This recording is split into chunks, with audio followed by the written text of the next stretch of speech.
అందరికీ తెలిసిన విషయాన్ని కొత్తగా మార్చి చెప్తే ఎలాంటి సీరియస్ మ్యాటర్ అయినా కామెడీగా కనపడుతుందని పరిణీతి చోప్రాకి తెలిసినట్టు లేదు. అందుకే ఆల్రెడీ రకరకాల అఫైర్స్ తో అందరి నోళ్లలో నానిన పరిణీతి చోప్రా కొత్తగా నేను ఓపెన్ గా ఉండాలనుకుంటున్నాను అంటూ వెరైటీ స్టేట్మెంట్స్ ఇస్తుంది. తను ఎవరినైనా ప్రేమిస్తే ఆ సంగతి అందరికీ ఓపెన్ గా చెబుతా అంటూనే ఆ లవ్ టైం కోసం, ఆ లవర్ బాయ్ కోసం ఎదురు చూస్తున్నా అంటూ ఓపెన్ ఆఫర్ ఇచ్చింది.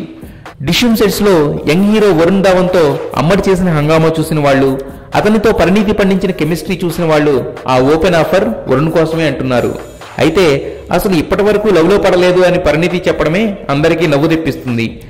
సినిమా ఛాన్స్ కోసం ladies versus Ricky Bahl director Manish శర్మతో పరిణీతి నడిపిన అఫైర్ ఆమె మర్చిపోయింది కానీ జనాలు మర్చిపోలేదు. కామెడీ అంటే ఇదే మరి. ఆ ప్రేమ వెన్నలా కరిగిపోదు, పాలలా విరిగిపోదు, మజ్జిగలా పులిసిపోదు.